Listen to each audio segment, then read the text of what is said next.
Fala pessoal, estamos aqui mais um. Olha lá, a lenda.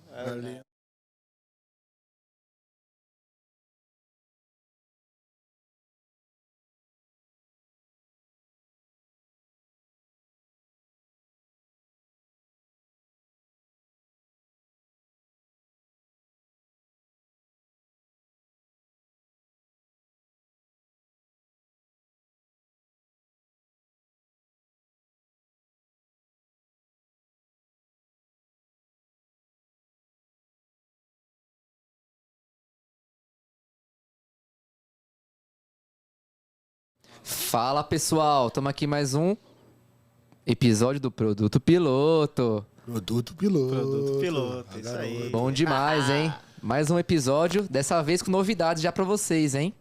Olha aqui na nossa tela aqui. Logo novo, hein? Gente, isso, hein? sensacional, hein? Quem que patrocinou aí esse logo?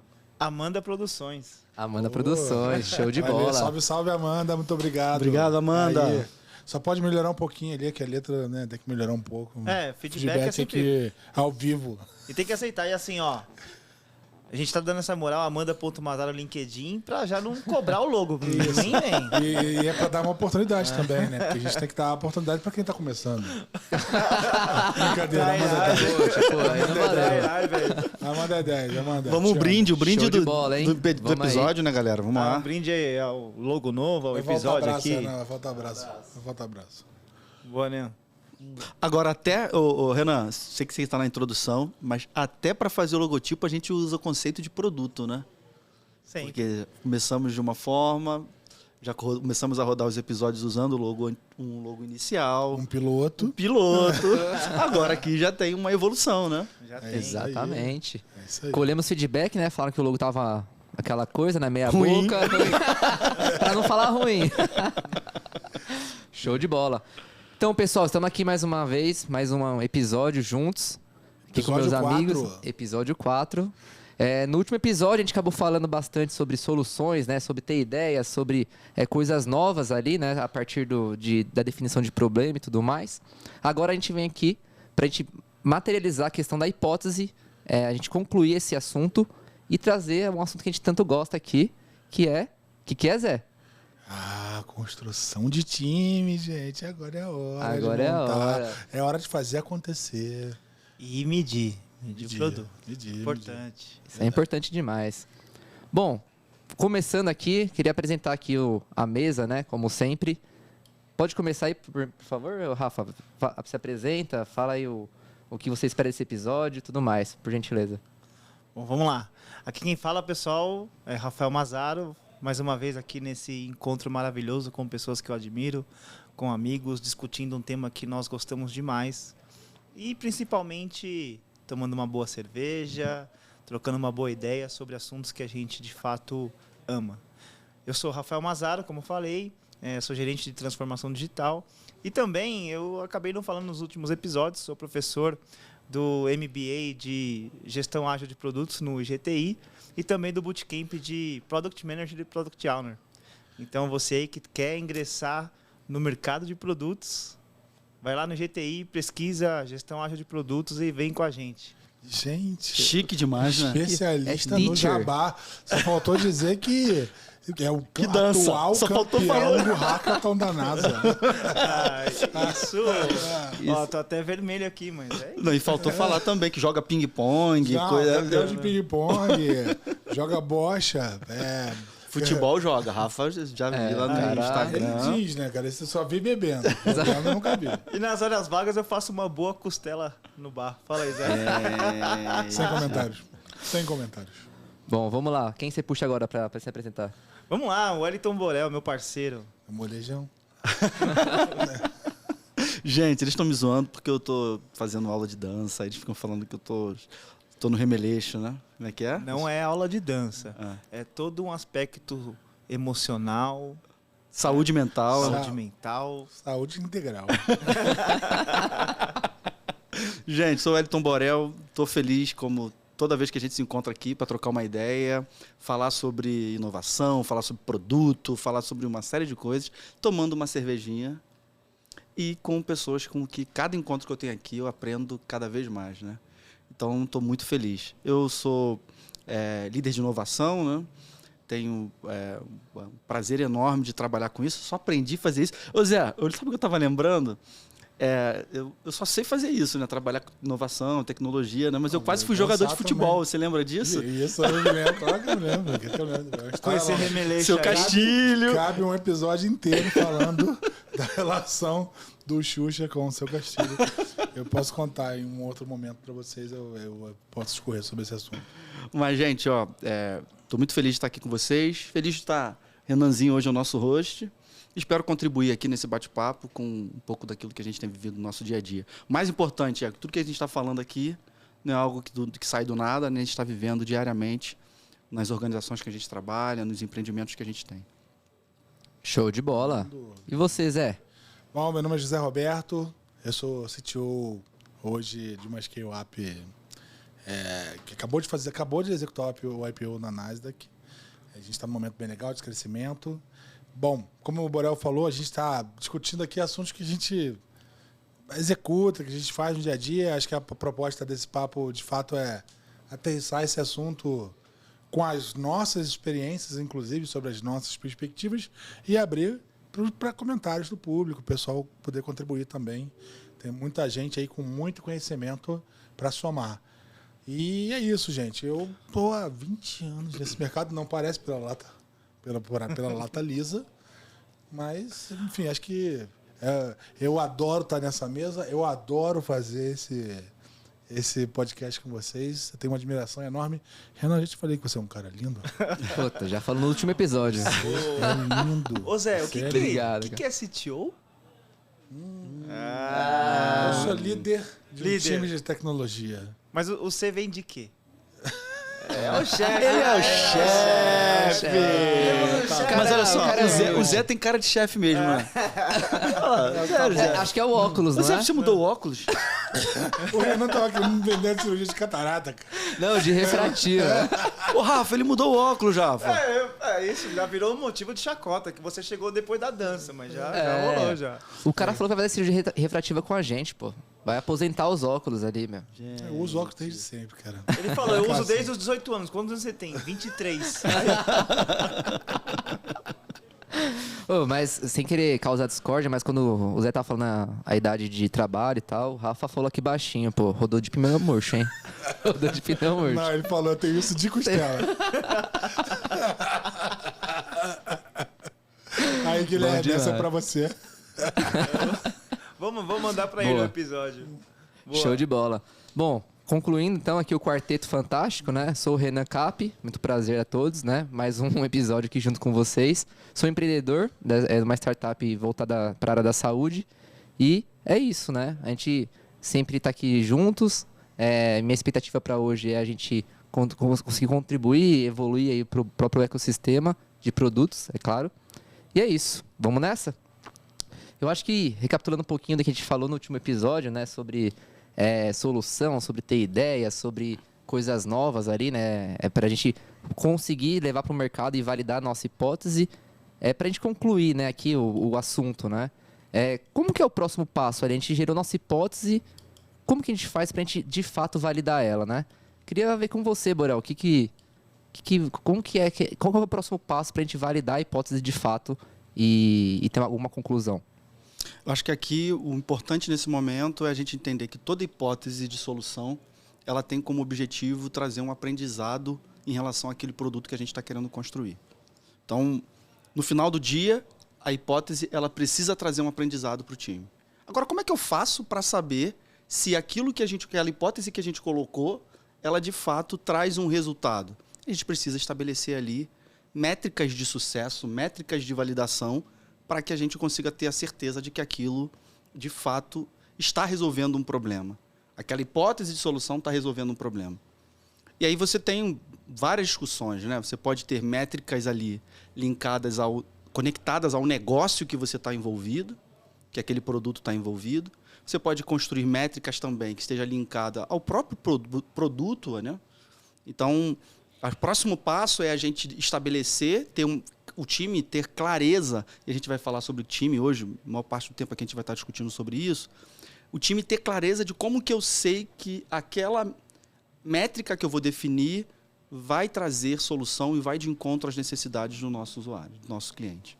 Então, o próximo passo é ter essa visão e ter essa consciência, essa certeza em relação a como eu vou validar se aquela hipótese ali vai de encontro às necessidades do nosso cliente, do nosso usuário.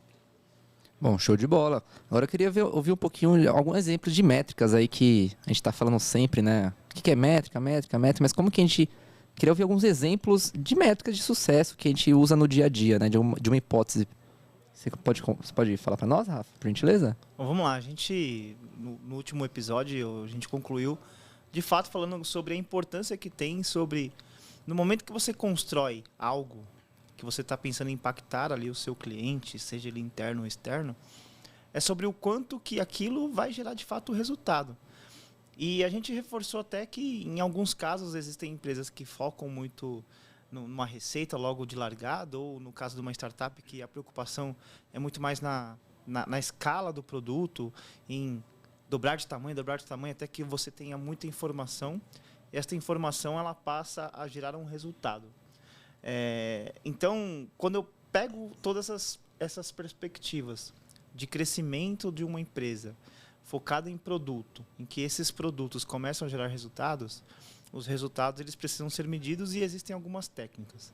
Você tem uma técnica que são as mais tradicionais de mercado, quando a gente fala sobre KPIs, que são indicadores de sucesso, né? Indicadores chaves de sucesso, como, por exemplo, uma quantidade de vendas que você tem, uma quantidade de clientes ativos na sua plataforma. Então, esses são indicadores chaves de sucesso.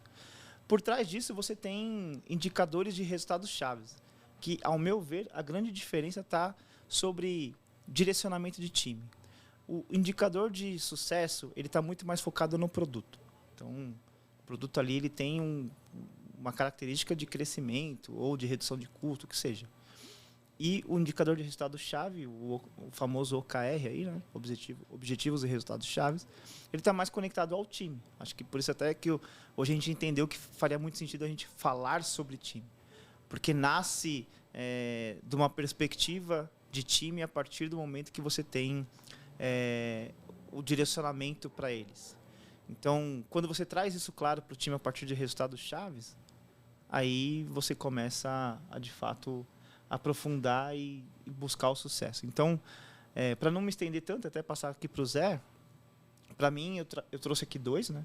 KPIs, que são os mais tradicionais, e os OKRs, que acho que vale até a gente estressar um pouquinho sobre o tema de OKRs, que desdobra sobre o objetivo do time, e a partir desse objetivo, o time entende qual é o norte, para onde você está se direcionando. Eu acho que sim. Eu quero recuperar um pouco do contexto geral da história, né? A gente está hoje no 4º episódio e a gente está começando a falar de formação de time e de fato da aplicação da solução agora, né? A gente, no último episódio a gente começou a discutir um pouco sobre a materialização da solução, a conexão da estratégia com a hipótese, como que isso se desdobra, etc. Acho que vale recuperar isso, né?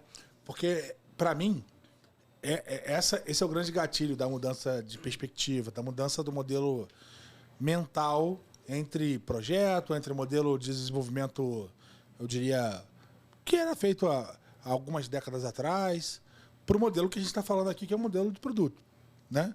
Então, no fim das contas, não importa quantas features a gente faz, importa quantos problemas a gente resolve. E qual é a conexão disso com o que a gente está falando, né? No fim, a gente entende o cliente, entende o problema do cliente, determina qual é a nossa oportunidade em resolver aquele problema do cliente. A partir disso, a gente define qual é a solução que a gente pode aplicar e como que a gente consegue mover ou mudar esse status quo. E a partir disso, a gente consegue extrair um conjunto de movimentos aí, que tá, para mim, que tá a conexão. Eu gosto da palavra mesmo. Isso já pegou, eu ia falar. Eu adoro essa palavra movimento, se quiser falar. Porque eu gosto da palavra movimento, porque ela produz um desapego de acertar de primeira, saca? Eu repito isso muito, assim. Cara, não precisa ser perfeito. Você precisa fazer. E não é que você vai fazer de um jeito qualquer, que necessariamente vai dar errado, não é sobre isso. Mas faz logo pra gente saber logo, pra gente aprender, pra gente rápido, entender. né? Porque, cara, no fim das contas, a gente vive num mundo de incertezas e é por isso que a gente chegou nesse ponto da discussão, né? A gente entendeu o cliente, do cliente a gente desdobrou o propósito e o objetivo que a gente ou a oportunidade, né, digamos assim, que a gente tem em resolver aquele problema, e daí desdobrou uma hipótese de solução, uma hipótese de ação, uma hipótese de aplicação, certo? E daí as métricas podem ser muito variadas, mas eu queria trazer à luz disso, né? Agora que a gente começa a discutir solução mesmo, né? E aí, cara, vem as métricas relacionadas a engajamento, as métricas relacionadas a crescimento, Conversão. as métricas relacionadas à conversão, as métricas as que estão mais relacionadas ao produto, as que estão mais relacionadas ao time, os próprios OKRs que desdobram ações. Mas eu acho que aí tem um gatilho da história, saca? Que cara, põe em movimento, porque você não tem certeza. Você tem certeza, você tem uma visão clara de objetivo, mas você não sabe como você vai chegar lá. Então, conforto mental, se movimenta. Dá o primeiro passo, segundo, o terceiro e aprende. Um depois do outro. Então, talvez eu não tenha respondido exatamente a pergunta que o Renan fez, mas eu queria trazer à luz esse aspecto da discussão. Tá? Eu achei legal que você ficou, pelo menos na minha cabeça, ficou claro, né? Em questões as métricas relacionadas ao próprio produto e um momento que a gente precisa também olhar na perspectiva das pessoas que vão construir aquela solução ali, né? E eu acho que aí a gente entra um pouco também nessa discussão de OKRs, né? Quando a gente fala de colocar em movimento, é quase que um mantra isso. Porque quando a gente está no dia a dia discutindo com o time a evolução de um produto e sempre tem discussões pragmáticas, mas pô, se eu fizesse essa ação, pode acontecer aquilo, pode acontecer isso. E sempre rola uma preocupação das pessoas sobre um aspecto muito mais amplo do que aquilo que a gente está discutindo. Cara, põe em movimento, põe para rodar. A partir do momento que você começou a colher resultados, a gente rediscute se dá o próximo passo ou não, ou se o próximo passo de fato eu pivoto, né, eu abandono aquela ação, enfim. Isso que eu queria colocar de ponto aqui para concluir a questão de movimento. Uma hipótese eu acho que by design, de certa forma, ela nasce com uma série de aspectos que envolvem quais são os critérios de sucesso dela, né? Então, de cara, você tem ali critérios de sucesso para o produto, e eles podem ser, como o Rafa comentou, uma redução de custo. Dificilmente você vai ter uma visão de redução de custos clara numa hipótese, mas você vai ter talvez dados mais claros de engajamento, dados mais claros de como o usuário, ou a pessoa que vai interagir com o produto, vai consumir o produto, vai se relacionar com o produto, que tipo de relação ela cria com o produto, né? Que dinâmica é essa? Você vai ter a oportunidade de entender isso, ou pelo menos primariamente, né? Como a gente falou, né? Discutindo até questão de hipótese versus o MVP em si, né? E de fato, os indicadores que estão voltados para o time, né? Que, cara, a partir do momento que tem um extrato do que é o resultado da hipótese, ela se valida ou ela não se valida produzindo um aprendizado, a clareza que o time tem disso versus a clareza que ele tem do objetivo é que é o poderoso da história, porque é isso que vai fazer com que as pessoas gerem outros insights. É como o nosso papo aqui. Eu falo uma coisa que gera um insight para o Rafa, que gera um insight, por sua vez, para o Borel, às vezes, que gera um outro insight para o Renan. E é essa dinâmica que dá valor, que dá poder para a colaboração, que dá poder para essa construção que a gente está discutindo aqui, que é, de fato, colaborar para a construção de um produto. Para mim, é muito sobre isso. Tirando um pouco até do aspecto numérico do indicador em si, tá? Sim. Não, eu acho isso muito legal que vocês estão comentando. E eu queria trazer até um parênteses olhando para a diferença de grandes corporações e também olhando para startups, né? Tá olhando pra mim, velho. Old, né? Sentiu uma indireta aí? Old. Olha pro mais velho e pergunta, né? Como é que era antigamente. Não, mais velho. É que eu acho Égua. Mas interessante você é esse muito conceito de... Molejão, hein? Não dá, tá vendo?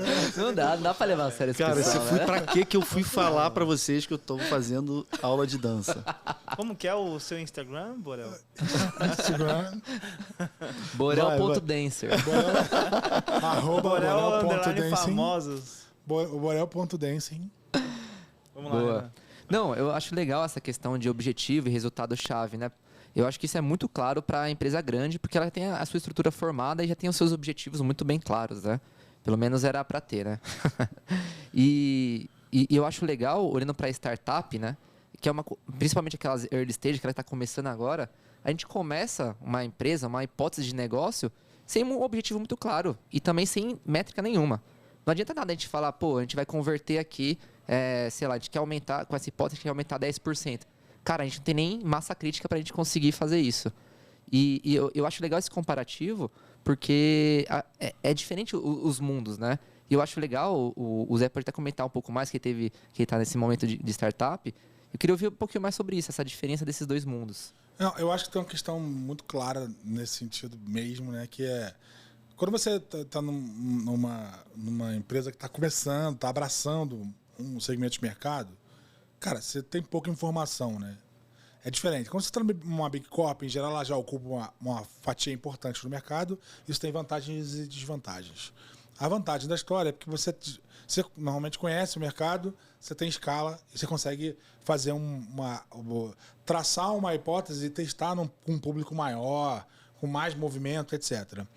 Em geral, uma startup que está ocupando uma startup está começando, ela está ali numa fase de explorar um segmento do mercado, normalmente ela está explorando uma fatia que ela não é tão observada. É natural que você pegue, vou ter uma fintech e vou explorar o assunto de crowdfunding, por exemplo, para, não sei, sei lá, empresas que estão fazendo a primeira captação. Estou chutando aqui. É um segmento específico. Então, normalmente não existe muito dado disso. Então, você precisa aprender. Aí, a dinâmica do aprendizado ela é ainda maior. Você precisa entender o mercado, precisa entender o público. Você precisa entender quais são os paralelos que você tem em relação a isso. Diferente de uma Big Corp, né? Que você já tem um mercado estabelecido. E eu diria que, só para complementar, assim, inclusive para mim, ainda essa é uma grande desvantagem, até olhando para o que o Reis escreveu lá no Startup Enxuta, assim, no fim é uma desvantagem, porque uma Big Corp, para explorar um segmento específico, ou explorar um segmento novo, ela precisa enxergar uma fatia grande daquele mercado, né? Porque você imagina, você fatura 1 bilhão, para você explorar um segmento novo, ele tem que mexer o seu ponteiro de forma expressiva. Para uma startup, cara, as moedas importam, né? Então é daí que surgem as disrupções de fato, porque descobrindo mercados novos, catando moedas, às vezes catando pessoas que eram desbancarizadas, ou aí eu estou chutando aqui segmentos, né? Que de repente não teriam acesso a um determinado tipo de produto, mas que raramente uma Big Corp seria capaz de explorar, exatamente porque não tem tamanho e não tem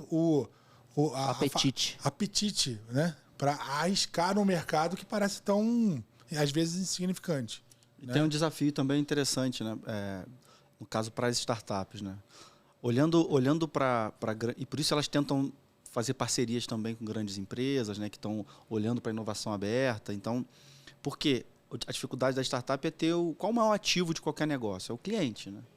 Sim. Então, normalmente eles têm dificuldade de acesso a isso. Já a Big Corp, ela já provavelmente ela tem uma carteira de cliente muito grande, né? Então, ali, uma vez que ela encontre uma oportunidade, ela quer, obviamente, trazer aquela solução para uma fatia grande do mercado, né? Então, acho que a gente faltou aqui, falando um pouquinho, desdobrando um pouquinho do time, para times, a gente explicar um pouco o que vem a ser os OKRs, né? Acho que vale a gente discutir um pouquinho, porque já que a gente está desdobrando para os times, né? pro time que compõe ali, que está construindo um produto, acho que vale a pena a gente dar uma explicada, né? Caramba, o que é OKR, né? O que é OKR, Rafa? Eu queria comentar um pedacinho do seu... Antes da sua pergunta, um pedacinho que você comentou, do seu comentário. Mas eu acho que exatamente essa... É isso que uma Big Corp procura numa startup, inclusive. Cara, toda startup quer ser uma empresa grande. E todo mundo precisa de dinheiro, não dá para ignorar isso. Todo mundo precisa de um investidor, precisa de cliente. É a lei do mercado, de certa forma, né? Então, no final das contas, você precisa disso. E aí, o que uma Big Corp tem, às vezes é dinheiro, muitas vezes é cliente, enfim, tem uma abundância nesse sentido. O que eu digo que de fato, a desvantagem da história é que uma startup ela tem apetite para ocupar um nicho que não necessariamente tem potencial para uma Big Corp. E nem sempre você consegue, na maioria das vezes, você não consegue provar para uma Big Corp que aquele segmento, às vezes, cinzento, ele tem oportunidade ou uma oportunidade do tamanho que essa empresa precisa. É disso que eu estou dizendo, tá? E sim, acho que vale a pena evoluir da questão do OKR, mas eu queria complementar esse ponto aí que acho importante. Bom, fechando essa visão em relação a... Independente do tamanho da empresa, acho que no final das contas, uma hipótese ela precisa ser validada. A gente sabe que quando uma empresa ela é muito maior, você está buscando hipóteses que de fato conectam com o seu market fit. Uma empresa grande, de fato, não faz sentido se, por exemplo, a fatia for muito pequena. Já para uma empresa menor, de fato, faz sentido eu ativar valor, porque qualquer grana ali, qualquer cliente é um cliente importante para uma startup. Só que no final das contas você tem por trás ferramentas e técnicas que servem para ambos os mundos. E aí, caindo nessa visão que você comentou, Borel, sobre OKRs, eu vou trazer um aspecto um pouco mais amplo e aí a gente cai para discutir OKRs para times. Quando eu penso assim na estratégia de um produto, de uma empresa, vamos pensar o seguinte: a gente tem um e-commerce. Uma empresa que o foco dela é e-commerce. Então, por trás da empresa, você tem alguns indicadores de sucesso. E aí, vamos colocar alguns aqui na mesa. Então, por exemplo, um e-commerce, o foco dele é crescimento de vendas nos seus canais digitais. Então, por exemplo, você pega aí o meu site, esse meu site eu quero trazer aqui 100 milhões de vendas num ano. Beleza. Aí, 100 milhões de vendas de quê especificamente? Num total? Pô, beleza, você tem a visão da empresa. Quero ativar 100 milhões de vendas. Aí, quando você olha para o desdobramento da empresa, você pode ter uma série de produtos dentro da empresa. Produtos mais focados no offline, mas produtos mais focados no online. Nesse caso aqui, como é um e-commerce, então vamos falar no online. Então, imagina aqui que eu tenho um time focado nesse crescimento de vendas, em quais produtos eu vou ofertar. Então, esse time vai se relacionar com fornecedores para trazer quais são os produtos que mais têm aderência com o meu público. E aí eu construo key results, que são os objetivos e resultados-chave, já falando de OKR, que vão buscar fornecedores e produtos que se relacionam melhor com o meu público. Então, imagina que você tem um recorte aqui desse e-commerce e você tem times aqui que focam nesse recorte. Por outro lado, você tem um time que está mais focado no checkout, no processo de venda. Aí, no processo de venda, você tem as formas de pagamento. Então, imagina que o time ali que cuida de formas de pagamento tem atualmente na plataforma 3 formas de pagamento. Cartão de crédito, débito e, sei lá, boleto. E aí eles falam assim, pô, isso aqui, se eu criar novas formas de pagamento, isso alavanca vendas? Aí imaginem que eles validaram hipóteses lá e o Pix, por exemplo, é um grande alavancador. Então, calma aí. Então, eu vou criar agora funcionalidades que eu vou implementar o Pix para crescimento de venda. Então, eu busco aqui resultados chaves para ativar a construção do Pix, que, consequentemente, isso impacta o indicador maior lá dos 100 milhões de vendas que eu citei. Então, quando você pega num aspecto amplo da empresa, você tem aqui numa árvore, imagine uma árvore, né? Você tem lá no topo dessa árvore KPIs, indicadores da empresa. Isso se desdobra na estratégia, onde você constrói temas. Cada recorte dessa empresa é responsável por ativar valor do produto e esses valores juntos geram um resultado mais amplo. Então, cada time aqui vai ter seu objetivo e resultado-chave. Um mais focado no objetivo de conectar com o fornecedor, outro mais focado em eventualmente evoluir a plataforma. Então, a forma como eu apresento o produto para o cliente, a foto como ele é apresentada para o cliente, isso gera um resultado, gera mais venda. Então, você gera várias hipóteses ali. Essas várias hipóteses são ações, como o Zé falou, que estão conectadas a resultados chaves. Esses resultados chaves desdobram na árvore.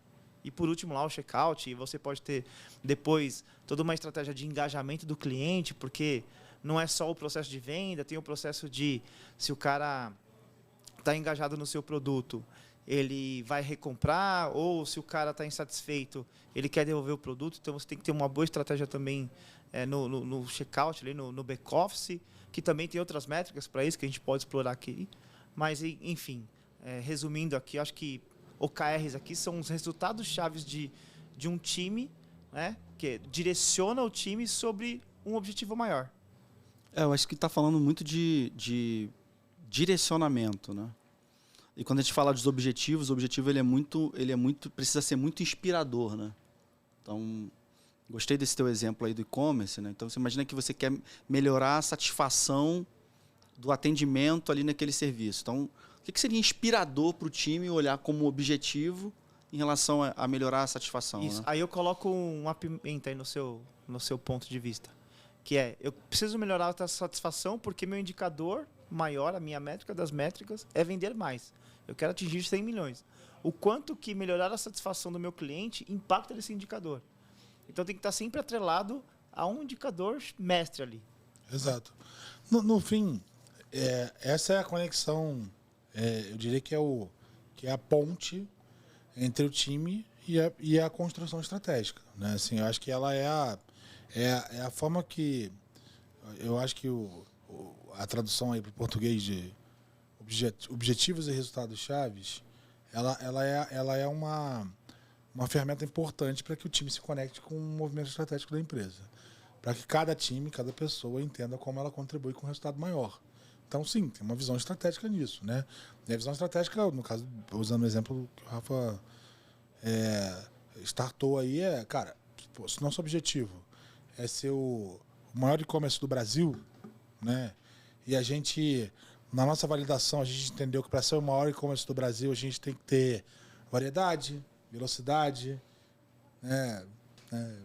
Estou usando aqui alguns exemplos da vida real, mas variedade, velocidade, tem que ter penetração, facilidade de pagamento, recorrência. Então você vai ter lá uma série de objetivos estratégicos que são, cara, preciso aumentar a receita, preciso engajar mais gente, mais vendedores para o produto, mais clientes para a plataforma. Esses são os grandes objetivos, né? Os grandes KPIs, digamos assim, da companhia. Aí o desdobramento disso se eu sou o time que apresenta, por exemplo, as opções de compra, cara, eu vou provavelmente me conectar com um objetivo que está relacionado a quais são os vendedores que estão melhor qualificados, quais são os vendedores que entregam mais rápido, quais são os vendedores que têm melhor preço, maior nível de diversificação ou proximidade de quem está comprando, por exemplo. É isso que eu estou querendo dizer. Assim, no fim, esse negócio tangibiliza para quem está executando, para quem está implementando, para quem está executando a estratégia, a conexão pedimos. Não, fica tranquilo. A gente esvazia. Se faltar cerveja aqui, o flow não rola. Se faltou cerveja, acabou o podcast. Se for questão de vaziar, aqui eu já resolvi agora. Resolvo rapidinho. Essa mesa é um pouco maior. A gente se enrolou um pouquinho aqui nessa mesa. Mas, a gente gostou demais desse estúdio aqui, né, gente? Fala sério. Agora, Zé, complementando o que você está falando aí, cara, tudo está conectado também a um impacto e a um benefício, né, cara, que a gente precisa trazer. Impacto no negócio e o benefício que a gente precisa trazer para o cliente, né, cara? Não, sem dúvida. A construção é essa, né, cara? No fim, o é o objetivo. Ele é inspirador. Então, assim, você tem um norte da empresa que cara, eu quero ser o maior e-commerce do Brasil. O maior marketplace do Brasil. Ou pega os objetivos maiores aí do Google, por exemplo. são objetivos inspiradores. São, Organizar a internet do mundo. Organizar a internet do mundo, o TED, né? Palavras que precisam ser levadas a qualquer canto da Terra. São objetivos inspiradores. Como é que você chega lá? Né? Qual é o traçado? Né? Qual é a rota que você vai seguir? Isso vai variar muito por um momento, vai variar muito para a circunstância. Porque o objetivo ele não vai mudar a solução que você dá para ele. É o remédio que você dá. Então, no fim das contas, sim, o objetivo precisa ser conectado precisa ser conectado à estratégia, que essa é a oportunidade. Ele precisa ser inspirador com o objetivo em si para o próprio time, ou seja, o seu O, ele precisa ser algo do tipo, sim, o O precisa ser algo do tipo 100% de disponibilidade, precisa ser atingir 100% do público, precisa ser um negócio poderoso para que as ações elas sejam um traçado até lá. E esse traçado é que produz o aprendizado. Então, para mim, o mais importante nesse negócio é criar um movimento até a excelência. E aí, você vai atingir a excelência? Eu não sei. Mas que você vai aprender pra caramba tentando chegar lá, você vai aprender. Sim. Então, para mim, esse é o propósito geral desse negócio. E a gente tem mais uma vez a palavra movimento, né? Sim, o movimento. E aí me trouxe uma preocupação aqui na nossa fala. De a gente achar que o OKR ele é uma ferramenta que vai resolver esses problemas, né? Para a gente alcançar os nossos resultados. O OKR é uma ferramenta de alinhamento. Para que o time esteja alinhado para onde a gente quer chegar, para onde nós vamos. Então, porque ali existem outros problemas que podem levar um time. O time pode ter os objetivos e resultados-chave muito bem definidos e não alcançar os resultados. Por quê? Porque aí começa a entrar numa outra discussão que tem a ver com o dia a dia das pessoas. Entendeu? Que tem a ver com as dificuldades que a gente tem no relacionamento da formação dos times, entendeu? Eu acho uma ótima sacada. Uma ótima sacada.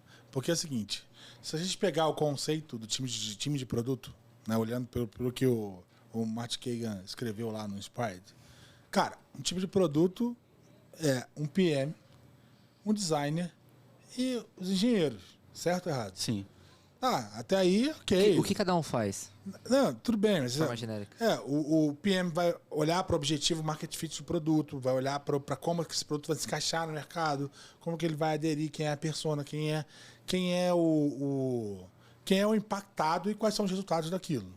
O designer vai ajudar a construir as ferramentas para medir, para validar, e os engenheiros vão viabilizar, materializar. Mas a questão é que isso é uma stack básica, né? É uma layer principal. Aí você, assim, por que você sairia disso, né? Você tem um time, em tese com um time você resolve um produto? A maior parte das vezes não, porque a gente precisa fazer coisas em paralelo, certo? Quando a empresa vai crescer, né, seu produto, como você gostaria, vai dar certo e você vai ter a necessidade de fazer coisas em paralelo. À medida que você vai ter a necessidade de fazer coisas em paralelo, você precisa ter mais times trabalhando em paralelo. A partir do momento que você tem mais times trabalhando em paralelo, você precisa ter mais sinergia, garantir a comunicação, garantir que, inclusive, a comunicação não seja um problema para esses times, né? E aí, eu acho que a ferramenta, o OKR em si, ele é uma ferramenta de comunicação ou de clareza ou um farol, talvez, um elo importante de alinhamento entre os times num movimento em direção ao propósito maior. Então, para mim, assim, é isso. Não, voltando ao seu ponto, Borel, de fato, o OKR por si só ele não resolve o jogo. Eu costumo dizer nas minhas aulas e gera uma polêmica maluca que é... Fala, professor. Vamos lá. Quando nós discutimos a conexão... Rafael. Teacher Rafael. Não dá, gente, não dá. Quando nós discutimos a conexão entre KPIs e OKRs, e eu levo isso na aula, o pessoal fala assim, como assim, professor? Se eu já tenho os OKRs aqui definidos pelo time, para que eu vou discutir KPI? Calma aí. Uma empresa por si só, o foco dela é gerar valor. Um produto por si só, o foco dele é impactar o seu cliente de certa forma. o objetivo do time, ele, como o Borel citou muito bem, é para alinhamento do time, especificamente, para onde nós estamos mirando. Então, se nós estamos mirando em construir uma funcionalidade que permite trazer mais 500 clientes para a plataforma, esta funcionalidade ela é uma ação conectada a um objetivo. Agora, trazer 500 clientes para a plataforma gera que impacto? Olha só, se a grande ambição do meu produto é vender mais... Crescer 15%, né? Ser o maior e-commerce do Brasil. Ser o maior e-commerce do Brasil, aí eu tenho por trás disso ações ligadas a um objetivo que é crescimento. Então, faz muito sentido eu conectar KPI ao OKR. Então, por si só, beleza, o OKR ele ajuda a direcionar o time. Qual é o caminho? Por onde nós estamos seguindo a trilha? Na hora que você vai discutir uma funcionalidade, né, discutir um backlog ali com o time, chega, por exemplo, uma requisição de eu preciso mudar o meu campo de texto da tela A para a tela B. Aí você discute com o time. Vamos lá, pessoal. Mudar esta funcionalidade do campo da tela A para a tela B, qual impacto ela gera no nosso norte, que é crescer base? Não, gera um impacto porque o cara, na hora que ele está com aquele campo ali, ele já engajou e eu consigo trazer esse cara para a plataforma. Pô, legal, faz muito sentido, então vamos com esse backlog. Ou se a discussão desse backlog, na hora que eu olho para essa mudança, ela não, é só porque o usuário, na hora que vai apertar o botão, ele se sente desconfortável de estar na tela 2. Cara, não faz sentido nenhum eu mexer nisso. É só um desconforto e esse desconforto não muda a métrica, não muda ali o caminho do produto. Então, para mim, você discutir OKRs por si só porque o time precisa ter um norte, ele não resolve o problema do produto. Tá? É importante ter uma conexão mesmo, né? Porque, assim, KPI é um indicador que determina se você está indo ou não na direção certa, é como uma bússola. Sim. Né? Se você quer ser o maior e-commerce do Brasil, você tem que crescer. Se você quer ser o maior e-commerce do Brasil, você tem que impactar as 220 milhões de pessoas que tem nesse país. Não é isso? Então, pode ser que esses sejam os seus KPIs, né? Os seus indicadores. Estou indo nessa direção. Os seus objetivos são exatamente os elementos que movimentam esses KPIs. Acho que essa é a conexão da história. Por isso que a gente fala, né? Você tem a estratégia, o objetivo, daí você desdobra isso num conjunto de ações de ações, de objetivos-chave que vão movimentar esse negócio, vão alimentar. E aí você pode ter vários formatos, né? Os KPIs do negócio conectados a drivers, os drivers conectados a OGs, que são, por sua vez, conectados a KRs, ou você não tem drivers, mas os seus OGs estão conectados aos seus KPIs, que, por sua vez, estão conectados aos seus KRs. Mas, sim, eu ainda acho que é uma ferramenta de alinhamento, ainda acho que é uma ferramenta que ela produz um norte, mas um norte para quê? Para mover indicadores que determinam que a sua estratégia está sendo executada ou está sendo evoluída, né? Você está empurrando no fim o seu negócio na direção que você queria, né? Eu vou puxar aqui um pouquinho uma provocação para vocês. Muito bonito, OKR, muito bonitinho, né? Construir isso. Bonito é você. Para quem facilita, não é uma... Ô Zé, eu não era bonito? E ciúme, Rafa. Caralho, tá estranho. Deu ciúme. Puta que pariu. Eu vou embora essa porra. Rafa, você também. Minha gata. Ficou com ciúmes. Essa é minha gata. Ficou com ciúmes. Eu devia estar aqui com vocês, gente. Essa é minha gata. O que houve com o Zé, gente? Essa cerveja, vamos tirar a cerveja do Zé. Depois que ele tomou na cervejinha do cachorro aí, o famoso Dognitas, Lagunitas. Não, gente, mas sério, a gente... É muito bonito, né, ver isso, né? Mas eu tava lendo, né, me preparando para esse encontro aqui, e a gente sempre faz esse dever de casa, né, todos nós. Vai falar que ninguém aqui vem de improviso não, gente. Vamos... Eu não faço não. É só cerveja mesmo. Tem um estudo, cara, em Harvard, de uma professora chamada Nohan, lá de 2018. Calma aí, de onde? Harvard. Falei certo agora, né? Caramba, eu Nada- achando que eu tô GTI, bombando. Cara, nesse CCIA, estudo... patrocina nós.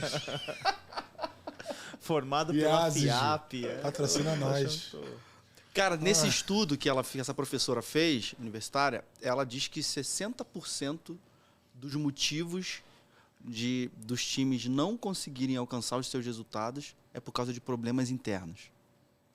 O que vocês acham disso? Acho que sem dúvida. Quem Não, fala? eu acho legal, até puxando esse gancho que você falou de problemas internos, né? A questão do OKR. A gente define lá o objetivo da empresa. Eu acho que a metodologia é muito legal, né? O ferramental ali, o que você falou, né? A ferramenta de alinhamento. Ela traz o norte ali, o objetivo da empresa lá de cima, lá total, lá de cima. E aí ela vem desdobrando. Qual que é o resultado-chave? Esse aqui, esse aqui, esse aqui. Beleza. Agora olhando para a empresa grande, né? Essa diretoria, essa BU aqui, essa parte da empresa aqui vai olhar para esse resultado-chave. Pô, beleza. Qual que é o objetivo dessa BU, dessa diretoria? É o tal. Puf, aí já desdobra naqueles outros KRs que são resultados chaves para aquele objetivo daquela diretoria. Legal. Pô, os gerentes vão cada um pegar assim um resultado chave e vai distribuir ali para o seu time. E aí, até conectando com hipótese, eu acho que isso que é legal, né? É um olhar de baixo agora para cima, né? Então, beleza, a gente destrinchou tudo isso naquela árvore, né? Igual o Rafael trouxe esse exemplo, bem legal. A gente vai gerar hipóteses para modificar aqueles gatilhos ali, né? E eu acho que é legal a gente trazer essa visão. Pô, legal, um gerente ali tá... isso que é legal, né? Eu trouxe uma visão de organograma, né? Eu queria trazer para vocês essa visão, né? Qual que é a diferença hoje que o mundo tá vindo, né? Antigamente a gente olhava muito para organograma, para cadeia e tal. Como que é hoje as coisas, né? As pessoas hoje, todo mundo que trabalha é de uma mesma área. Por exemplo, todo mundo é da mesma área do marketing, trabalha em conjunto. Todo mundo é da área de produtos, trabalha em conjunto. Como que é hoje, Borel, lá onde você trabalha, nas suas últimas experiências? Então, normalmente, aí a gente começa a falar um pouco de squads, né? Que são times multidisciplinares, que têm os seus especialistas ali sobre aquele produto, aquele tema que está sendo tratado. E a gente normalmente conecta ao que a gente chama de cadeia de valor, né? Onde ali aquele squad ele se propõe a resolver um problema de uma cadeia que tem especialistas e áreas parceiras que são integradas também a esse time. Então, a estrutura precisa ser muito autônoma e essas pessoas elas precisam ser, em alguns casos, de diversas áreas que acabam compondo esses times, esses squads, e que tenham autonomia para poder decidir as coisas, para poder resolver. Porque, senão, a solução ela vai demorar, vai ser cada vez mais burocrático. Então, em algumas squads que eu tive a oportunidade de participar, são times multidisciplinares, com os seus especialistas, com áreas parceiras participando, integrando a esse time, para que o time tenha autonomia para a tomada de decisão e resolver os problemas dentro do produto que está sendo construído. Vou trazer uma perspectiva que se conecta com a do Borel. Porque numa grande empresa, e eu trabalho numa grande empresa também, de fato você tem aqui um desdobramento estratégico, que a minha empresa usa o conceito de Roshin, que vem do Lean, onde você determina o norte. O Roshin vem do norte, né? Qual é o norte estratégico? Norte estratégico da sua empresa ou do seu produto, o que seja. Beleza, uma vez que você determinou esse norte estratégico, você começa a desdobrar. E eu enxergo, de fato, como uma árvore. Você tem ali temas, iniciativas, essas iniciativas geram hipóteses, as hipóteses geram épicos e os épicos geram histórias e aí dali você desdobra o backlog. E aí, de fato, é de baixo para cima e de cima para baixo. Essa é a grande discussão. Quando você olha para a ambição da empresa, a ambição da empresa naquele momento, naquele semestre, naquele ano, é sobre um crescimento exponencial sobre uma determinada região, por exemplo. Nós temos uma empresa aqui que ela atua muito no nicho Rio-São Paulo. Eu quero explorar o Nordeste, então eu vou atacar de cabeça ali. E o nosso norte estratégico é crescer naquela região. Beleza, determinei o norte. A partir daquilo, você desce um nível. Quais são os temas que nós temos para abordar este assunto? Então eu vou aqui criar novos produtos naquela região, vou criar novas parcerias, novos fornecedores e por aí vai, para poder explorar a região onde a gente quer fazer crescimento. Dentro disso, quais são as iniciativas? Eu tenho uma iniciativa que é, por exemplo, criar ações sobre produtos específicos, produtos regionais, ou sobre parceiros estratégicos dentro daquela região. Então, a partir do momento que você viu aquilo, viu a necessidade da empresa, nas hipóteses ali com o time, você constrói ações e estas ações convergem para o objetivo. Então, de fato, há um encontro aí, e o Roxin prega muito isso sobre eu trago a visão da estratégia para a operação e a operação traz a visão para a estratégia. E aí a discussão é como que a gente faz essa conexão. Aí a gente cai no conceito de PDCAs, onde a gente traz ali os fluxos de valor com os seus perfis, VSMs, PMs, stakeholders importantes para essas cadeias de valor, gerando esta conexão de cima para baixo, de baixo para cima o tempo todo. Então, para mim, a conexão, Renan, para fechar aqui, as hipóteses, elas estão relacionadas numa grande empresa a partir do momento que você tem o desdobramento da estratégia, do norte para onde a empresa está caminhando naquele cenário. Sim. Eu só queria trazer um gancho que o Rafael falou, e até conectando com vocês, pô, legal, a empresa quer expandir para o Nordeste. Pô, vem esse objetivo maior, esse objetivo qualitativo, né, sem citar muito métrica, sem nada, ela quer expandir lá. Como que a gente faz para montar um time para a gente chegar a esse objetivo? Como que é? É todo mundo de marketing que vai alcançar aquilo? Tá, vamos fazer propaganda pra caramba pra gente conseguir ter mais vendas naquela região? Isso que eu queria saber, Zé, de você. Eu ia começar dizendo assim, tinham 2 perguntas na mesa, agora tem 3, né? Bom, eu acho que a pergunta que o Borel colocou na ordem aqui, por que os times, em geral, têm algum nível de fracasso em relação a atingir objetivos? Eu acho que está muito relacionado à comunicação, de fato. Comunicação, clareza de objetivo, comunicação. De fato. A gente está simplificando, né? Tem conflito entre as pessoas, né? Tem uma série de outras coisas que acontecem no dia a dia do trabalho que também acaba prejudicando, né, Zé? Sem dúvida, mas isso eu acho que tem um aspecto de amadurecimento, né? Que a gente pode falar sobre isso, mas um time, para ganhar maturidade e performar, se você olhar até pelo que o Tuchman escreveu um livro falando sobre essa coisa do ciclo de confiança, né? De quanto tempo um time leva para se entrosar, qual é a curva de entrosamento de um time, né? As pessoas, elas entram num momento de divergência, primeiro, um momento de se conhecer, um momento de divergência, um momento que o time começa a pisar na água e aí ele começa a entender os objetivos e entender as diferenças entre as pessoas do time e num quarto momento o time começa a performar. Mas isso eu acho que é uma questão quase que antropológica, né? Ela é meio da natureza humana, assim, as pessoas elas precisam de entrosamento para funcionar. Mas se eu tivesse que dizer, no motivo corporativo, eu acho que tem muito a ver com comunicação e também entendimento do comportamento, né? Está relacionado à comunicação. A pergunta do Renan, você está falando sobre... Até me perdi. De ter só um perfil de pessoa no time. Sobre a formação do time, né? Sim. Você estava falando do organograma, a sua primeira pergunta. Isso, no comecinho, sim.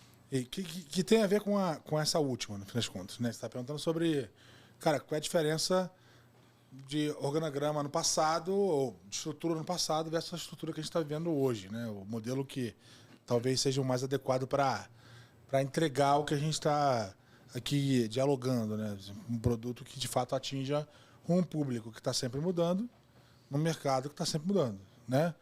Dificilmente você vai conseguir, com um time só, resolver todo o problema, porque, em geral, a experiência do seu cliente ela é horizontalizada, né? Você tem lá uma empresa, pega o e-commerce do Rafa, ali o exemplo dele, né?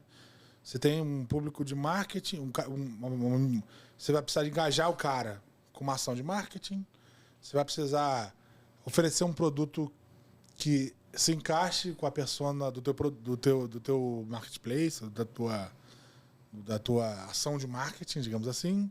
Então você tem que ter um produto certo, você tem que ter uma ação de logística que seja eficiente para entregar rápido, né? Os indicadores que a gente estava falando. Você, no final das contas, tem que entregar o produto certo, na velocidade legal, num preço bom. Então você tem que ter uma combinação de questões. Então não dá para fugir para o aspecto de multidisciplinaridade. Daí como é que você resolve a questão de mudar a multidisciplinaridade quando você tem um organograma? Você tem uma gerência, uma diretoria de logística, uma diretoria de vendas, Áreas completamente uma diferentes. diretoria de marketing, áreas completamente diferentes, às vezes com objetivos diferentes. Acho que tem uma questão muito grande de que o organograma ele tem muita coisa por trás, né? A representação visual do organograma ela é a ponta do iceberg. O que está por trás disso é uma estrutura de poder. É um apego ao poder. Um apego à sua zona de atuação, à sua zona de influência, né? E isso, no fim das contas, é o que mata a multidisciplinaridade, né? E é uma grande barreira para que você consiga construir times multidisciplinares. Porque fica muito difícil você ter um time que tenha gente de marketing, gente de logística, gente de tecnologia, por exemplo, se você tem diretorias diferentes trabalhando no modelo de organograma cilado. Acho que essa coisa precisa ser rompida, né? E eu acho que a grande diferença entre o que funcionava no passado e o que não funciona hoje é que não tem mais espaço para um organograma fixo, para você ter um líder de marketing que só cuida de marketing e que garanta que as pessoas dele vão ficar focadas em marketing, ou melhor, vão ficar focadas no propósito da área dele, não no propósito do produto, não em atender a necessidade do cliente. Então, no fim das contas, o objetivo do time é resolver um problema. Então, o foco é o problema.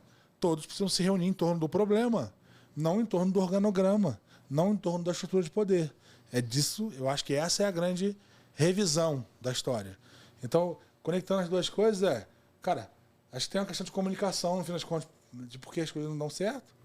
E olhando para a pergunta do Renan sobre o organograma e multidisciplinaridade, eu acho que dificilmente você consegue resolver um problema inteiro com uma capacidade só.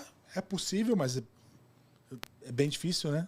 Não consegue, Zé. Na minha opinião, não consegue. Não consegue também. Não vou dizer nunca, mas é bem improvável. E o que eu acho que é o grande salto do passado para o presente, eu acho que precisa ser.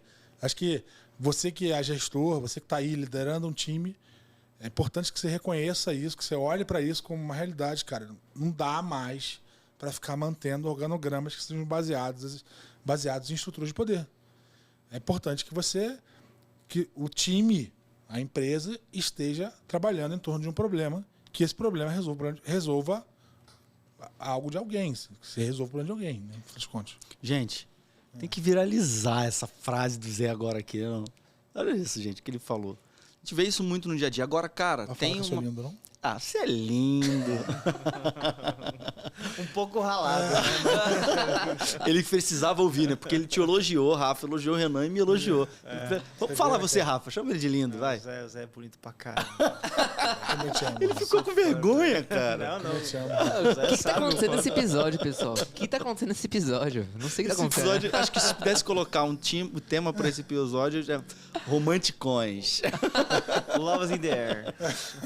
Gente, agora sério, uma ferramenta que pode ser utilizada nesse processo tem uma ferramenta chamada Team Canvas.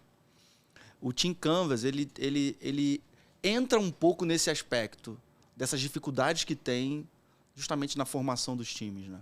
O Team Canvas ele é guia, o propósito dele é construir times guiados por um propósito que é inspirador e tal. E eu não estou falando do objetivo do OKR que a gente citou anteriormente, né?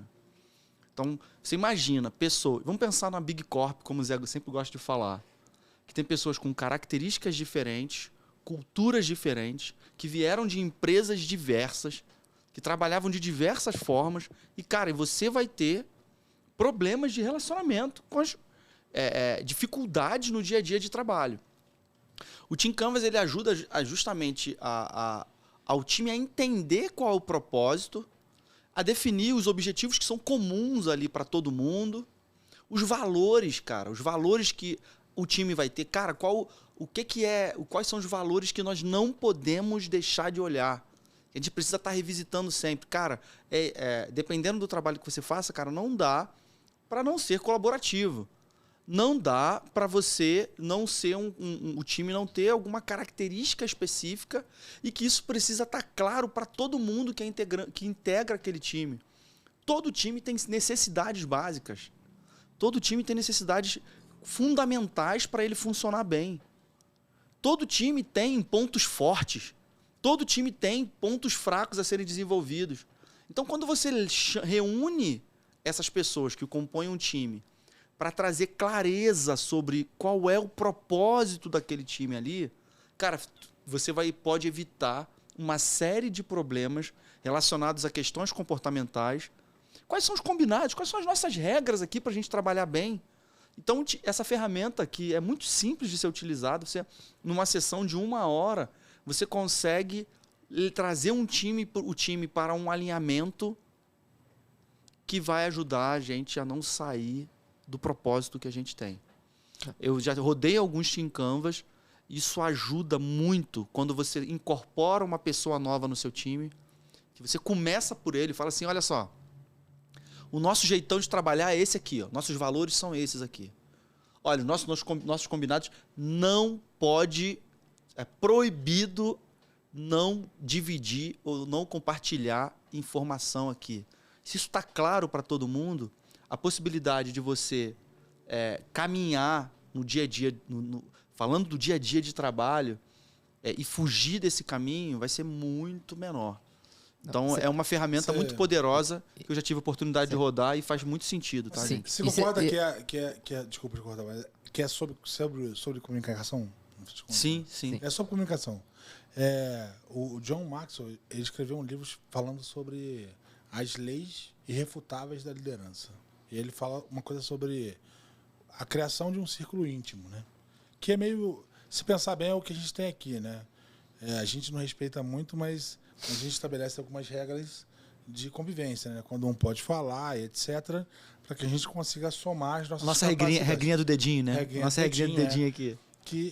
Para que a gente consiga somar adequadamente as nossas capacidades e produzir um conteúdo que seja relevante, no fim das contas, né? Então, a lei do círculo íntimo, ela estabelece padrões, modelos, inclusive, que você reúna em torno do seu círculo de confiança pessoas que complementem as suas capacidades. A gente não tem todas as capacidades, por isso que a gente fala de multidisciplinaridade, né? A gente não tem, dificilmente uma pessoa vai ter todas as capacidades para resolver um problema. A gente está aqui porque a gente se complementa e, em geral, um time multidisciplinar ou um squad é uma configuração nessa linha de pessoas que complementam as capacidades umas das outras. Eu acho que essa é uma regra básica. Para mim, no fim, isso está relacionado à comunicação, né? É comunicar, deixar claro qual é a participação de cada um no time e olhando lá para a curva do Tuchman, no fim, esse negócio ele é uma curva de entrosamento, né? Que é, cara, a gente se conhece, a gente se entende enquanto indivíduo, né? Enquanto, inclusive, portadores de opiniões diferentes. A gente se capacita, de certa forma, para lidar com essa diferença. A gente enxerga o mesmo objetivo. A partir disso, a gente tem o tal do entrosamento, que vai levar o time num pace poderoso, né? Sim. Que vai dar essa dinâmica de entregar resultados. De ativar valor, etc, etc. Perfeito. Não, era exatamente essa conexão que eu ia fazer com vocês dois, né? Ele falando muito sobre soft skills, sobre a pessoa querer ter um propósito maior, e a questão de Tuchman, que é performar no máximo, né? Mas no começo é aquela bagunça toda. Aí eu queria ouvir do Rafa, que tem muita experiência aí com formação de times, com engajamento, né? Não é só formar o time e largar lá, né? Você tem que engajar, tem que tudo mais. Queria ver um pouquinho mais, Rafa, de você, o que você tem a dizer. Bom, eu vou falar de engajamento, só vou trazer um consolidado, assim, na minha visão, sobre tudo isso que a gente está discutindo. A partir do momento que você tem, então, uma visão estratégica. Dessa estratégia você desdobra em temas. Desses temas você constrói ali as hipóteses de time. E você começa a construir o time para efetivamente gerar o resultado do produto. O meu ponto de vista preliminar vamos lá, a gente tem a questão primeiro, da multidisciplinaridade. Nem sempre você precisa ter todos os perfis, porque começou a ter uma exigência em alguns times sobre, você tem um perfil tal, perfil tal, perfil tal. Cara, não tenho. Por exemplo, Rafa, você tem um perfil de beber essa cerveja, porque se eu não tivesse, me dá que eu vou beber. Porque, não, bebe cara, aí, pô, tá muito... Tá cheia. Acho que bebe. Tá incomodando. Então vamos ver, que é multidisciplinar. Aqui a mesa é grande, mas você... Multidisciplinar, assim, cada um complementa. Tá vendo? Então, a questão da multidisciplinaridade, o primeiro ponto é sobre você enxergar quais, de fato, são os perfis necessários para a construção do seu time. Então, eu gosto muito do conceito que a gente fala sobre SME, que são os especialistas de assunto. Então, na linha que a gente falou sobre, não dá mais para ter uma estrutura de poder e você passa a ter ali, de fato, especialistas no seu time. Então, pensa o cara do marketing. O cara do marketing é um especialista. Porém, ele é um cara muito caro para eu ter especificamente só numa squad, num time ali. Focado ali naquele squad, né? Então, esse cara ele é um especialista que colabora com a construção daquele produto. Óbvio que num produto, se a gente pegar aqui independente de qual seja o framework, você tem um gerente de produto, um dono de produto, e estas pessoas vão entender ali o contexto para onde o produto será direcionado, e os especialistas ajudam a construir esse produto. Então, a multidisciplinaridade nasce, inicialmente, do ponto de vista de quais são as capacidades necessárias. Beleza, enxerguei isso, trago os especialistas para a construção, e o engajamento, ao meu ver, ele fica muito claro quando você discute o tempo todo com o time propósito. Você discute a estratégia. Então, não adianta só você o objetivo, né? De fato, não adianta só você, todos os dias, fazer dailies com o seu time e discutir apenas o backlog. O que você fez ontem, o que você vai fazer hoje, de que forma que você vai gerar resultado. O ponto é sobre, cara, estamos aqui discutindo o que nós estamos construindo para gerar um resultado para um cliente final e de que forma que a gente pretende gerar esse resultado. E aí o engajamento, para mim, ele é muito nessa linha. Para mim, sempre funcionou e trouxe muito resultado sobre turnover. De fato, eu reduzi muito turnover nos meus times quando eu comecei a aprofundar nesta discussão de, cara, não é só funcionalidade, queimar backlog, feature, não é só cobrar da área do lado o que ela tem que fazer. Traz para perto, discute objetivo, discute por que nós estamos construindo esse produto, e a partir desse momento você consegue sim gerar o engajamento. Eu acho muito legal isso, né? E novamente, né, pessoal, eu acho que o que mais legal que a gente tem aqui hoje são os perfis diferentes e complementares que a gente tem aqui na mesa, né? Uns bebem mais, outros bebem menos. Por exemplo. É um exemplo. Uns de grande empresa, outros de empresas menores. E eu queria justamente fazer esse comparativo, né? A gente está falando aqui muito de construção de times, mundo perfeito, mundo de grande empresa, mundo perfeito entre aspas, né? Mas a gente estava falando de construção de times olhando a visão de que, a gente tem recursos para a gente angariar pessoas, né? Então a gente está falando, a gente tem um perfil aqui que a gente precisa de um marketing, a gente precisa de um vendas, logística. Vamos juntar eles numa squad, num time único, e vamos fazer disso um time. E uma empresa que não tem recursos? Vamos dar um exemplo numa startup aí que eu já ouvi falar, né? O SOS Você. Jabá. Arrasta pra cima. Chama os comerciais. Hoje ele tá tentando me convencer a fazer uma operação de miopia, tu acredita, cara? Exatamente esse assunto. É esse o assunto. Quando você tem um time reduzido, você tem vários papéis. Alguém tem que vender. Cara, o CEO tá vendendo, o CTO tá vendendo, o COO também tá vendendo. O CEO tem um pouco mais de skill de marketing. Ele tá fazendo marketing. Sabe, o CTO, ele é o cara de tecnologia, ele tá lá desenvolvendo código. Mas será que o COO também não tem um conhecimento, de desenvolver algum site e não pode fazer enquanto o CTO tá fazendo outra coisa? Então, esse que é o legal. É isso que eu tô querendo trazer, que é a multidisciplinaridade de fato. Tanto é que tem vários estudos aí, que se você precisar no Google e tudo mais, você vai ver que quanto o time mais o time fundador é mais multidisciplinar, né? Tem que ter um cara de tecnologia, um de business, um de, sei lá, de marketing, um que é focar naquele negócio, naquele nicho. Ele tem muito mais chance de ter sucesso. E aí eu queria trazer a provocação para vocês justamente sobre isso. Se a gente não tem recursos para ter o time completo, o time dos sonhos, como que a gente faz? Eu acho que tem uma questão de autonomia também nesse ponto. Pô, se o cara enxerga uma oportunidade ali, por que ele não pode executar sendo que ele é do organograma da diretoria de marketing? Se ele enxerga uma oportunidade de vendas. Aí eu queria dar essa fagulha e aí, Zé, sei lá, pode continuar pra gente... No fim, a gente cai no silo, né, cara? É porque, no fim das contas, cara, numa startup não dá pra ter silo, né? Não dá. Porque é isso, todo mundo tem que ser vendedor do negócio por um princípio básico, né?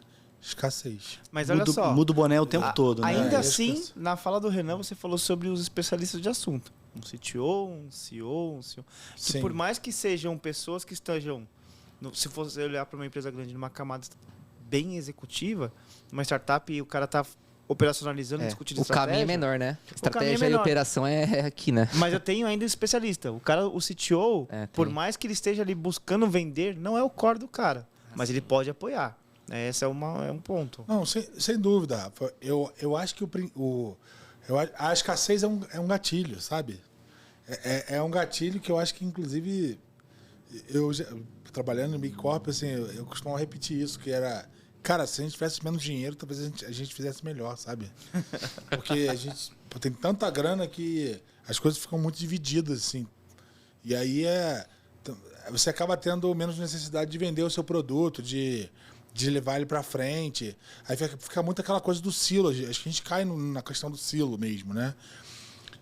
Se tem uma coisa que uma startup consegue executar bem, no fim das contas, é exatamente a multidisciplinaridade, porque todo mundo precisa contribuir para a evolução do produto e é uma questão quase que de sobrevivência, visceral. Isso aí está A gente, em geral, faz as coisas ou por paixão ou por necessidade, né? Então, aí tem uma questão, talvez, de paixão e necessidade, né? No fim das contas, cai na questão do silo, né? O silo, ele é a grande barreira que impede a formação de times multidisciplinares. E eu acho que, assim, quando você abandona essa construção muito robusta do organograma, sabe? Essa coisa da hierarquia, etc, etc.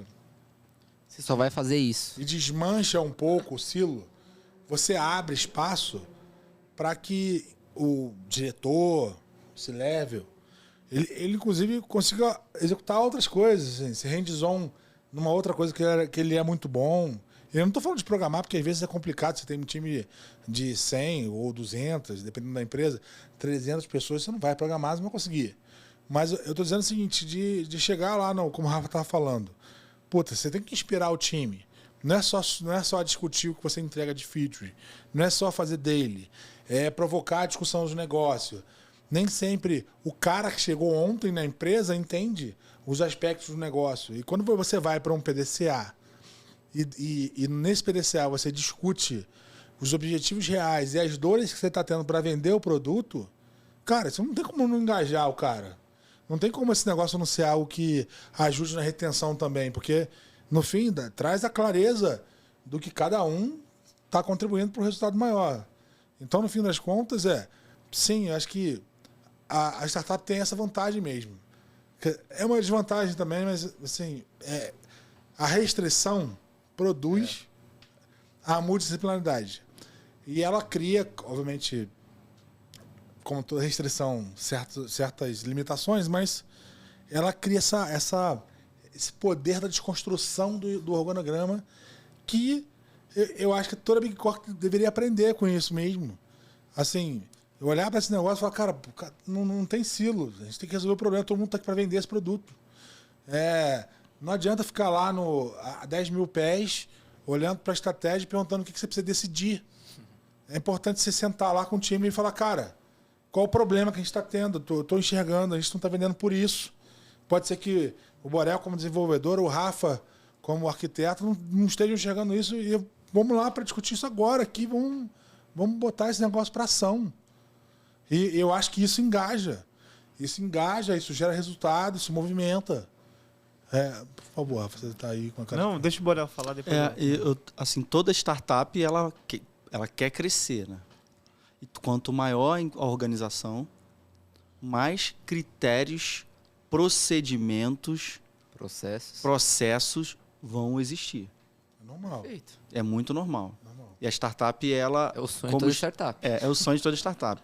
Mas isso, ao mesmo tempo, é um desafio. Como encontrar um equilíbrio nisso? Para que os nossos processos sejam um pouco mais ágeis. Então, acho que é um desafio muito grande. Não existe uma receita de bolo. Mas é um desafio, né? A startup, cara, eu acho que foi no segundo episódio, no primeiro, ele deu exemplo de uma solução que ele trouxe lá, que talvez se fosse numa grande empresa... A quantidade de cerveja que eu bebi, não tem... Não consegue lembrar agora, né? Foi um exemplo, acho que lá do WhatsApp. O cara aí, uma solução ligada para o WhatsApp, Zé. Parece um Opala sem cilindro. Ele não para. 2 tanques. Farol baixo. Não, já foi carro de luxo, Para-brisa. já andou bem, agora só bebe. Para-choque batido. Tem aquele ralado, né? Que me desculpem os apaixonados por Opala. E aí, ó, o recado aqui para você que é startupeiro, você precisa ter uma visão também, mesmo ainda sendo muito embrionário ou ainda desenvolvendo, que quando você crescer, você vai ter que ter também os seus mecanismos de validação, processos e procedimentos. Então, o desafio para você é começar a crescer também o máximo organizado possível, né? Porque se você tem visão de crescimento, isso vai ser necessário para você um pouquinho mais lá na frente. Agora, o desafio é encontrar o equilíbrio. Eu, particularmente, não sei qual é a resposta para isso. Eu, dentro da organização que eu trabalho, vivo isso diariamente, né? Uma organização que precisa estar muito... Todos os procedimentos, a gente precisa estar compliance, essa palavra, compliance, para tudo que você faz. Para tudo que você faz. E eu que trabalho com inovação, tenho o tempo todo essa barreira. Cara, como eu consigo otimizar e ser mais ágil nas tomadas de decisão? As coisas estão mudando com tanta velocidade e que eu preciso agir de forma rápida. A startup tem essa vantagem, mas ela precisa saber que ela vai crescer e ela precisa estar organizada para poder ela crescer de uma forma mais estruturada e tal. A pergunta do Renan você não quer fazer uma cirurgia de catarata, não? Você tá olhando com o olho meio bar. Tá meio, né? Não, mas diga lá, Rafa, que... Não, o ponto é assim para mim, ó. A gente falou sobre multidisciplinaridade, sobre silo e sobre estrutura de poder. Para mim tá tudo super conectado. Eu já passei situações em que eu recebia feedback de que assim, cara, por que você não é o PM aqui do nosso produto? Isso eu me posicionando como um executivo de delivery, de tecnologia ali, pensando em alavancar o produto e me posicionando como um executivo de tecnologia, executivo de delivery, querendo entregar ali o produto na ponta. A minha resposta é muito simples, porque no final das contas não adianta de nada se você está vivendo o seu pedaço ali, né? O que eu falei no episódio passado sobre estrutura cliente-fornecedor, em que eu sou aqui o fornecedor que estou só executando, sendo que o resultado do produto, o sucesso do produto, ele é multidisciplinar. Não adianta só nós termos o sucesso de construir o produto, né, de executar o software, sem efetivamente ter o norte, o caminho para onde nós estamos convergindo. Então, discutir estrategicamente o produto como executivo de delivery, ela é a minha obrigação, porque eu preciso entender para onde nós estamos nos direcionando, para que eu possa engajar o time e direcioná-los para um caminho de que é importante construir essas funcionalidades, porque elas alavancam o produto aqui, aqui, aqui, e isso me gera insight e eu tenho que discutir estrategicamente sobre para onde vamos caminhar, né? E aí isso não é só o papel do PM. O PM, sim, como o Zé falou, ele é o cara que vai olhar para a estratégia, vai trazer os indicadores aqui e tudo mais. Só que ele sozinho não faz o negócio acontecer. Então, eu preciso também entender da estratégia, eu preciso me engajar nessa estratégia. Assim como o PM também tem que se engajar na estratégia de tecnologia para poder fazer aquilo acontecer. Então, não adianta discutir de forma desconectada. Eu preciso trazer essa multidisciplinaridade e ter a empatia de que, sim, em alguns momentos eu tenho que fazer ali a visão do PM. Mesmo não sendo PM, eu tenho que entender para onde nós estamos caminhando. Sim, o PM tem que entender ali a posição do arquiteto, do cara do design, para onde nós estamos caminhando. Não é só cada um no seu quadrado. Aí volta a discussão do especialista. Beleza, você é o especialista, você é o PM. Eu estou confiando muito no que você está caminhando. Mas eu preciso aqui sim me posicionar, entender esse contexto e provocar aí a questão da multidisciplinaridade, que é eu provoco aqui também a evolução do produto, porque todo mundo quer o mesmo caminho. No final das contas, imagina numa grande empresa, o bônus, o dinheiro, ele só vem se vender mais, se tiver receita. E o bônus não é só para o cara do produto, o bônus não é só para o cara da TI, é para todo mundo. Então não dá para discutir isso de forma separada. Tem que estar junto. Eu acho que agora tem uma conexão legal, né, cara? O bônus só vem se vender mais, né? Agora, o O de um time pode ser engajar. O O do outro pode ser converter. No fim, a convergência dessas duas coisas produz um resultado maior. E eu acho que aí é que está a quebra dessa barreira do silo, né? Que no fim, para mim, é a maior representação da multidisciplinaridade, né? Cada um na sua cadeira. Porque, assim, é fato, cara. Eu assumo que eu não tenho capacidade de resolver todos os problemas, nem tenho essa expectativa. O que eu procuro fazer é me cercar de pessoas que sejam capazes de me complementar, de fato trazer para o time, para o todo, algo que eu não consigo trazer, que eu não tenho capacidade de trazer. E eu acho que essa é a dinâmica poderosa da história. Agora, a gente está falando bastante de squad, né, cara? Falando de squad, repetindo isso, né? Rafa, você que é professor, você que é campeão do hackathon da NASA. Fala, professor! Professor, o que é squad, professor? Explica pra nós. O squad é eu, Renan e vamos fazer brincadeira. Eu falo isso porque, de fato... É o Renan na festa de final de ano? Nossa. Nossa. Corta. Essa parte corta. Eu costumo brincar, pô, squad é eu e o Renan aqui, vamos fazer o produto. Porque, de fato, gerou-se no mundo, não fala só Brasil, não, no mundo, uma banalização sobre o conceito de squad. Você tem ali, tem um squadzinho, o Borel aqui, a gente está fazendo o produto. Cara, para mim, um squad é aquilo. Ela é a junção de todas as capacidades necessárias para resolver um problema de alguém, de um produto. Então, quando você tem estas capacidades juntas, sim, ela é um esquadrão, e esse esquadrão resolve um problema. Então, vamos lá. Se um produto, ele tem, sim, uma necessidade de marketing, uma necessidade de tecnologia, uma necessidade de produto, eu tenho aqui desenvolvedores, eu tenho testers, eu tenho designers, um product owner, eu tenho designers, e estas capacidades juntas geram um resultado para resolver o problema de alguém. Então, para mim, um esquadrão é isso. Agora, quando você traz ali, por exemplo, um squad que é só o time de desenvolvimento. Então, eu tenho ali 2 desenvolvedores e um QA, por exemplo.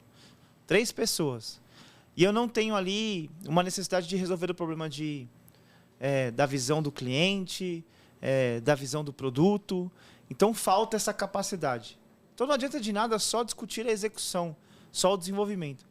Para mim, isso não é um squad, é um time que eu tenho ali de tecnologia, de desenvolvedores para executa algumas tarefas, executar. né? Mas ele, de fato, não é esquadrão, ele não é matador. Então, esse é o ponto. Ele não resolve o problema, né, no fim das contas, isso, né? É isso. Isso aí é um buzz, né?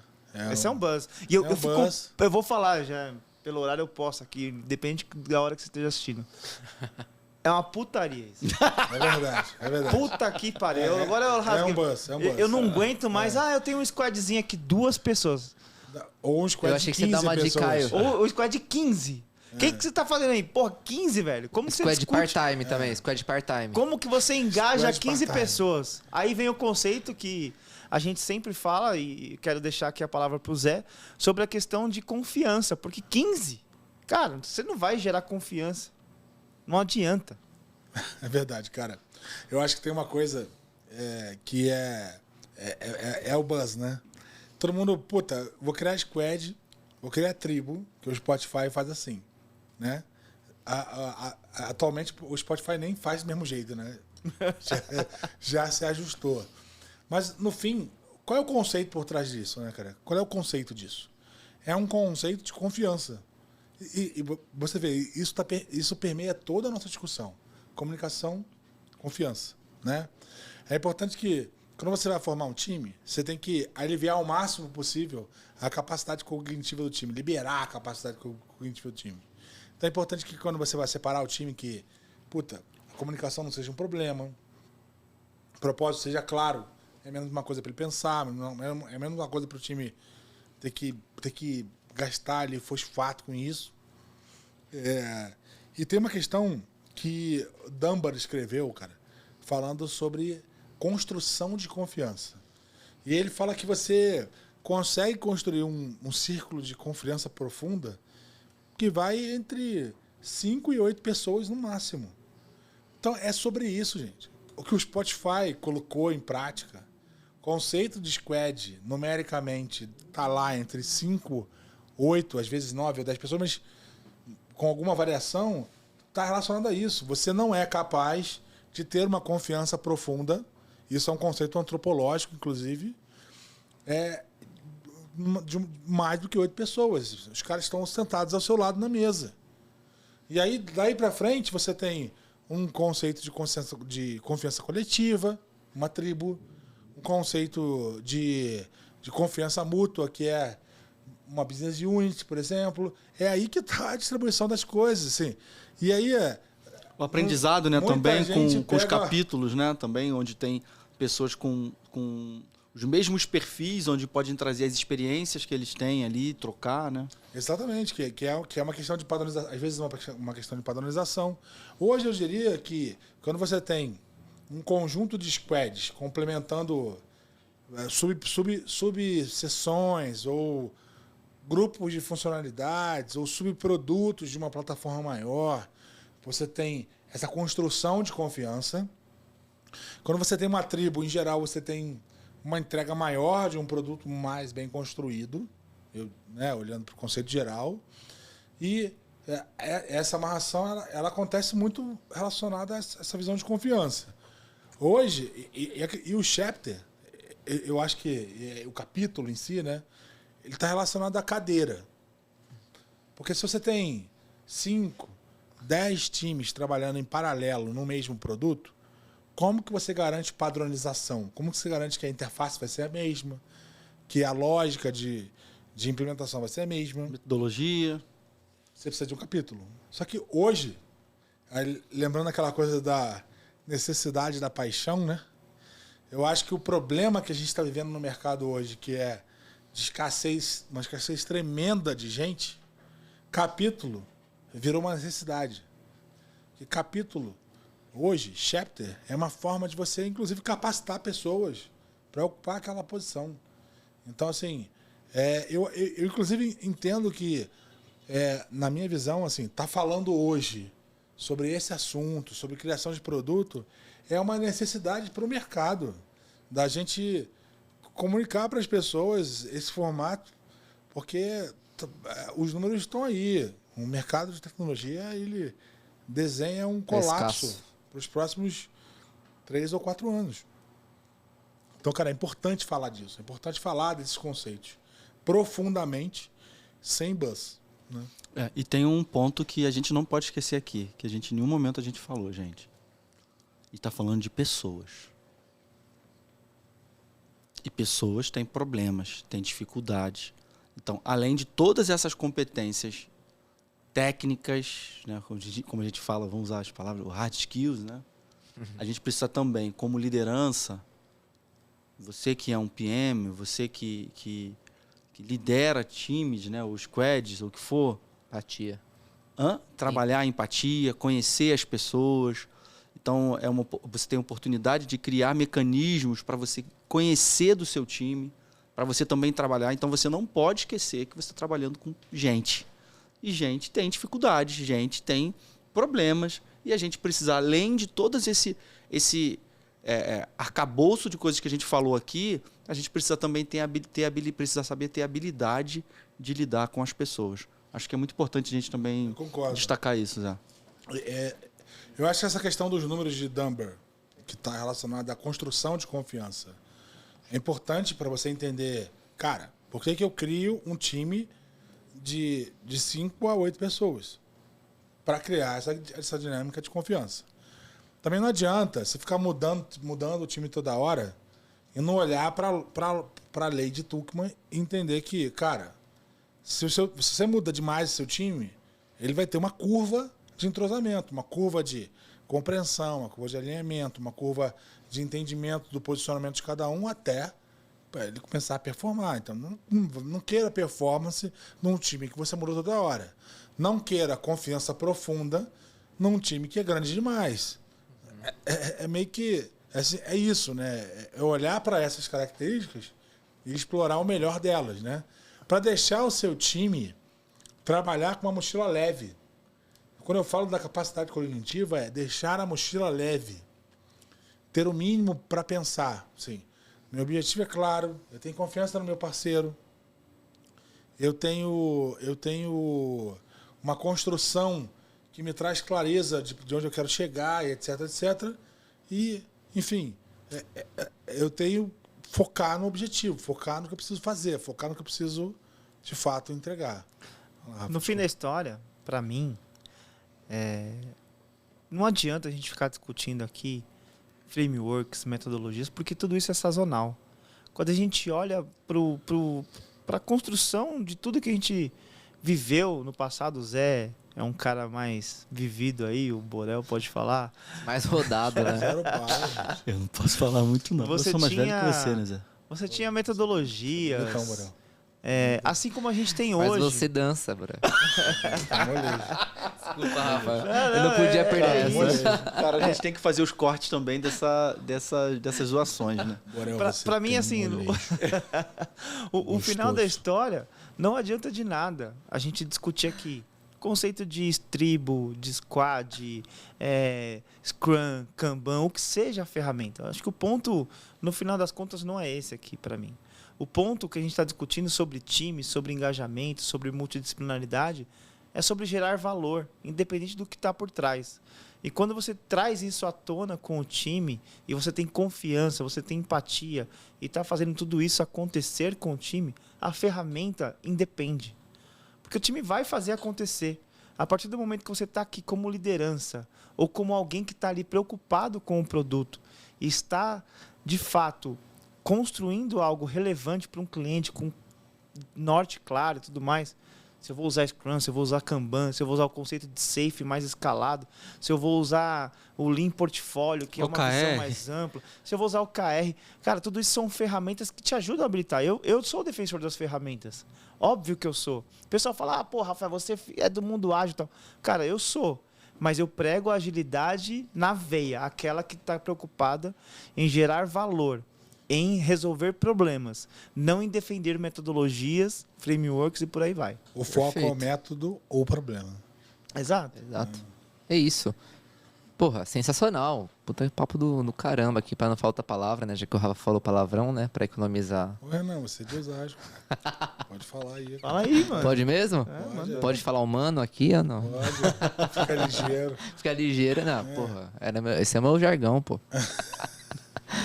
Não, mas, pô, sensacional. A gente falou pra caramba aqui sobre várias coisas bem complexas em um tempo de espaço curto. Então, eu acho que, isso deixa uma fagulha pra gente começar a discutir e se aprofundar em cada assunto nos próximos episódios, né? Isso é do caramba. E trazendo aqui, eu acho que um apanhado geral de tudo que a gente conversou, né? A gente começou a falar ali sobre... É um recap do capítulo. A gente começou a falar ali sobre a concretização de uma hipótese, né? Quais são os caminhos que ela pode ter. Pô, ela pode ser um sucesso, pode ser uma falha, pode ser o que for. E depois a gente começou a desdobrar em resultados, né? Desde lá de cima até embaixo, dos nossos objetivos, dos resultados chaves e a construção de times e como engajar esses times a percorrer aquele sucesso daquele objetivo que a gente está falando. E aí eu queria ver de vocês aqui, para a gente concluir esse episódio aqui, qual é a sua percepção desse episódio, Borel, Zé, Rafa? Queria um check-out aí, uma finalização da percepção de cada um de vocês. E após isso também, eu queria também uma indicação de sei lá, um filme, uma série, o que vocês acham legal aí sobre esse assunto, sobre time, sobre resultados, o que for. Queria ouvir de vocês. E depois disso também, então são 3 coisas, é a gente encerrar toda essa nossa minissérie, né? Mas eu acho que isso a gente tem que ter um carinho maior e deixar num segundo momento. Começa aí, por favor. Eu quero destacar aqui, que eu vou abrir também para os nossos amigos, que a gente não esquecer da humanização de todo esse processo todo. Então, muitas das coisas que a gente falou aqui... Demais, humanização, mano. Bom demais, 10 minutos de aplauso. Mandou humanização, velho. Vocês em nenhum momento falaram disso e eu tô aqui puxando para esse lado. É lindo. Mandou humanização, Zé. Tinha que ser o Borel, né? Fala sério. Saúde integral. Não adianta inovar se você não pensar nas pessoas, na humanização do mundo. Fala aí, Borel. Pois é. Não, mas eu quero trazer aqui, velho. A gente faz mesclamos isso de uma forma muito saudável, muito legal. Então, eu queria destacar isso, né? A importância de a gente conhecer as pessoas também, além de todas essas metodologias e ferramentas, como o Rafa falou aqui, acho que é importante a gente também olhar para as pessoas, conhecer as pessoas. Cara, traga quebra-gelos para você poder ter times, ambientes leves para trabalhar. Invista também no teu espaço, na estrutura que você tem um pouco, para que o time tenha um ambiente inspirador, se é possível no seu caso. Procure conhecer as pessoas e isso tudo ajuda a tornar todo esse trabalho um pouco mais fluido, né, mais tranquilo. E eu acho que eu queria trazer esse destaque aí, embora falamos de muitas ferramentas, muitas possibilidades de atuação, mas não podemos esquecer da humanização. Boa. E um livro, uma série, o que você indica aí pro pessoal se aprofundar? Cara, eu não estou lembrando aqui o autor, né? A gente ia falar sobre isso. Eu tenho um livro chamado Team Building.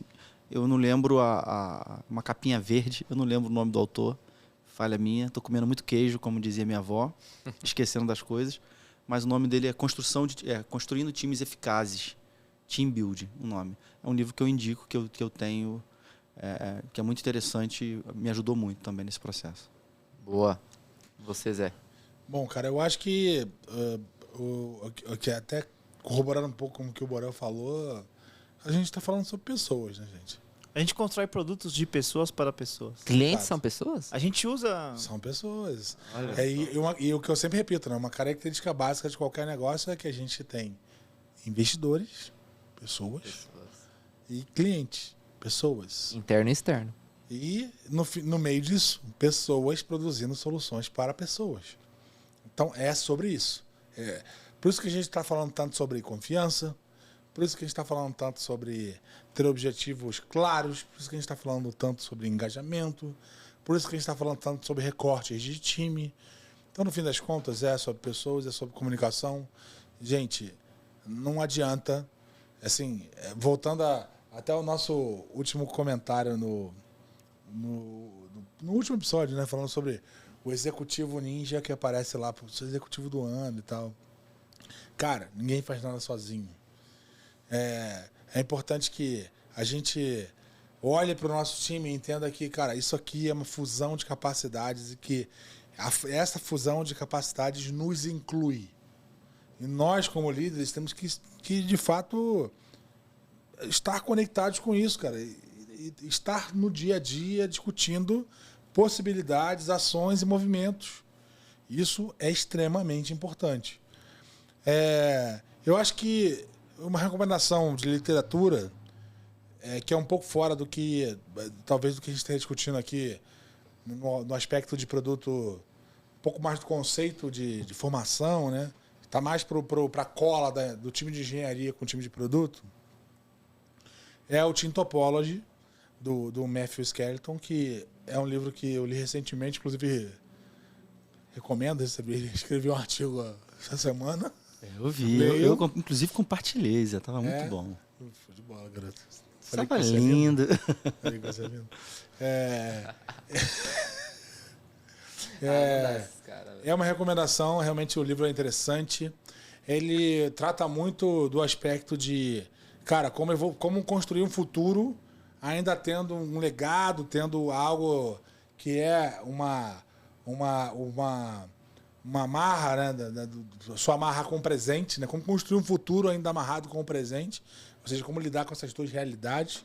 O livro ajuda um pouco com isso. Ele, obviamente, não é uma bíblia. A gente já discutiu aqui bastante que não adianta, não tem uma receita de bolo para esse negócio, né? O Inspired, que é o livro do Matt Kagan, que eu acho que é o papa de produto hoje mundialmente. Pô, ia falar desse livro aí. Pô, foi mal, cara. Escolhi outra aí, Inspiração, cara. né? Ô, Zé, me permite aqui, ó. A internet me salvou aqui, do livro, a referência que eu dei, né? Agora já passou. Team Building, Equipes que Fazem Diferença, de William G. Dyer. Jedi. Yes. Não, Jedi. Yes. É uma de capinha Patrocina nós. verdinha, bem... Yes. Patrocina nós, por favor. Yazid. Yazid, não. CCAA. Qualquer uma delas aí, ajuda nós. Gente. Patrocina nós. E, cara, e falando em inspiração, eu acho que o livro do João Paulo Lemann, Sonho Grande, Porra, esse é meu favorito. esse pra mim é o livro que, quando se fala em inspiração, é o livro que todo mundo deveria ler. E tem uma passagem que é importante desse livro que eu posso mencionar sonhar pequeno, sonhar grande, gera o mesmo esforço. Então, sonha grande. Sonha grande. 10 minutos de aplauso. Cara, você é lindo, Não, né, não, não. José? Você Coaching é lindo. José Roberto. Coaching quântico, é isso? Boa. E você, Rafa? Vamos lá, pra mim esse capítulo, ele é especial assim como os demais, mas esse aqui quando a gente fala sobre pessoas, dá um tom a mais sobre, no final das contas, a construção e o sucesso de um produto, independente das métricas que a gente acabou falando aqui bastante sobre OKR, sobre KPIs, enfim, que são indicadores de sucesso e métricas que trazem o engajamento do time, a importância que tem sobre o engajamento. O engajamento, a empatia sobre as pessoas, entender o momento. Quando a gente pensa num time, às vezes você tem uma pessoa muito boa tecnicamente, mas ela não está no momento legal de vida, e você tem que ter empatia e capacidade de entender o momento daquele profissional. Então é uma questão de você avaliar com carinho, né? E pensando mais a fundo aqui o capítulo, a multidisciplinaridade, acho que para mim foi um ponto que pegou bastante hoje aqui, porque ele é muito importante de fato. Essa questão que o Zé trouxe de nós falarmos sobre a questão da hierarquia do poder.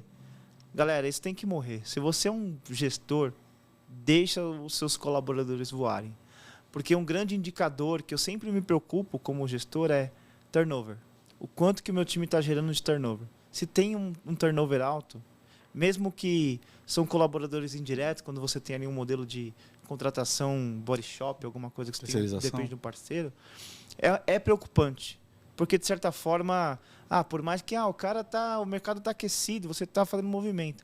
Quando é algo que é, de fato, para crescimento da pessoa, a pessoa está buscando um salário que dobrou e tal, não tem como discutir. Agora, quando a pessoa está saindo por R$100, R$200, que muitas vezes acontecem, tem alguma coisa errada na sua gestão. Então, uma preocupação aí sobre você, gestor, discutindo aqui a multidisciplinaridade e a questão do engajamento do seu time, se preocupar com isso. E, por último, aqui, pensando numa indicação aqui de alguma coisa, eu tenho um livro que eu adoro, que é Desvendando a Cadeia de Valor do Cliente, do Thales Teixeira. Ele foca muito sobre essa questão de construção focada assim no cliente, né? no cliente final, ali, como o seu fluxo de valor gera valor, mas tem uma questão de time, de pessoas ali por trás que ele é bem legal. Então, esse é meu fechamento aí, Renan. Sensacional, hein? Que isso, hein? Com esses 3 pessoas aqui, eu fico até com vergonha. Manda aí, King, e você? Você é o cara da literatura, você é a inspiração, cara. Que isso? Longe disso. Eu admiro demais, fantástico. Longe disso. Você é fenomenal, manda longe aí. disso. Não, Você pra é mim... lindo. Nossa, né? não dá, não Zé tá dá, demais não dá. hoje, Renan. Zé tá demais. Bom, pra mim, eu acho esse episódio sensacional, porque a gente ouviu muito sobre, cliente é o centro da empresa. Cliente. Até algum de vocês aqui citaram isso, né? Mas eu, como sempre, tentando ser o do contra. Pra mim, o cliente principal é o cliente interno. Desculpa, tá? O atrito gerou outro aqui. capítulo. Agora Mas ferrou. pra mim, o cliente principal é o interno. Eu vi em alguns livros que eu já li, né? São a tríplice dos P's, né? People, Product e Profit. Primeiro as pessoas, você engaja as pessoas do seu time, as pessoas da sua companhia, de tudo. Depois você vai melhorar o seu produto ao máximo para gerar valor ao máximo e depois você vai pensar em lucro. Então, para mim, é a tríplice dos 3 P's, né? Que você tem essa hierarquia. E eu acho isso sensacional, porque se as pessoas não estão engajadas no seu time, você não vai conseguir gerar valor para o seu cliente final. Então, você engaja, você tem que estar as pessoas ali com vontade de entregar, com vontade de, pô, vamos pra guerra, vamos fazer acontecer nessa porra. E é isso. Você viu que fez cultura inglesa, né? Verdade, Mandou ele um deu uma- people, product. Mas, cara, vou te dizer que eu concordo com o que você está falando. Porque a gente está aqui olha o ambiente que a gente está. A gente está numa sala nova hoje, né? Que é a sala VIP aqui do... Porra! Estamos no camarote hoje. O patrocinador pagou, hein? O patrocinador caiu o dinheiro do patrocinador. Hashtag valeu passe. Sala VIP do Voz Valeu, Conteúdo. passe. E a gente está aqui dentro de um produto, né? De uma empresa que é a Voz Conteúdo, que tem como propósito levar acesso para quem quer dividir as suas ideias, levar as suas ideias mais longe. Cara, e a gente tem uma estrutura maravilhosa aqui, gravando dentro de um bar, 37, né? 37 bicos de chopp. Com um time campeão, uma galera que deixa a gente super à vontade. Obrigado, galera aí. Ó. Valeu, os Obrigado caras ao são time foda de demais. verdade, hein? Da Voz do Conteúdo. E se você quer dividir as suas ideias, colocar as suas ideias, propagar as suas ideias aí no mundo, né? No universo. Na podosfera.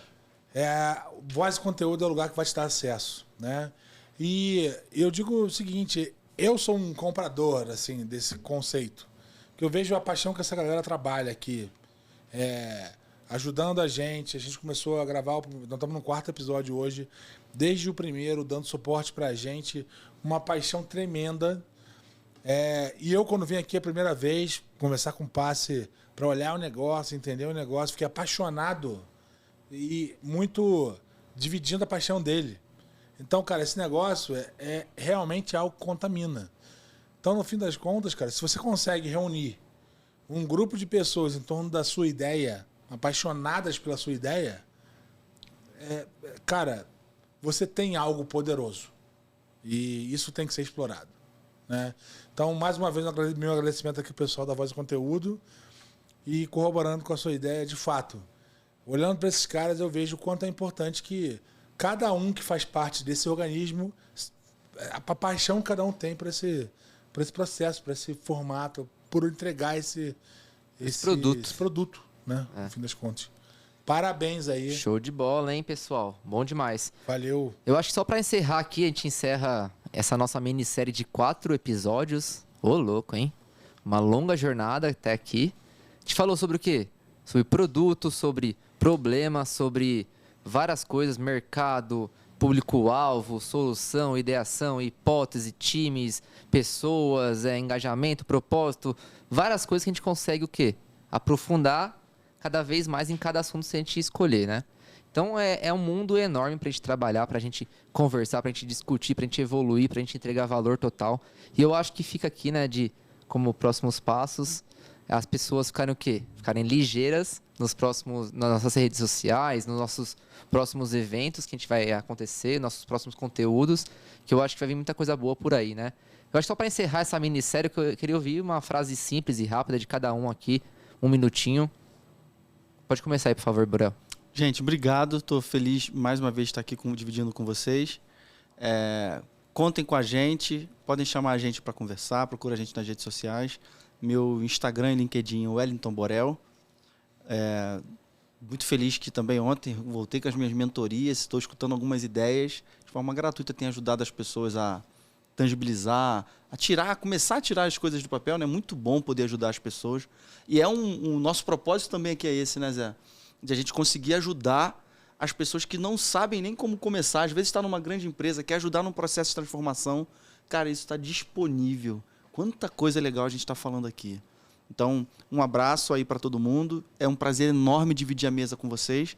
E o Wellington.Borel no Instagram, LinkedIn. Lá vocês me acham, tá bom? Um forte abraço do Borel aqui. Boa. Obrigado a esse time campeão.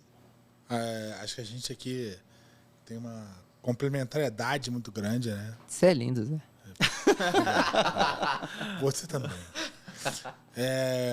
Cara, obrigado a vocês, obrigado ao time da Voz de Conteúdo aí que viabiliza isso pra gente. No Instagram, josé.robertoj, no LinkedIn, José Roberto Oliveira. Tô lá, tô sempre publicando coisas novas, escrevendo algumas besteiras lá pro pessoal ler sobre isso. Brincadeira, mas eu acho que sem brincadeira, acho que esse é o momento da gente falar muito sobre esse assunto, dado que o mercado de tecnologia está em ebulição, está num momento em que a gente tem um hiato gigantesco de formação de gente. Eu acho que nunca foi tão importante falar desse assunto quanto agora. E eu estou muito feliz de estar com gente tão capacitada quanto vocês aí discutindo esse assunto. Muito obrigado. E a quem tá ligeiro nos próximos episódios, nós vamos começar a trazer agora convidados para ajudar a gente a encorpar essa discussão, engrossar o caldo. E a gente vai puxar temas, né? puxar temas específicos aqui da formação do produto, definição, geração de hipóteses, formação de time.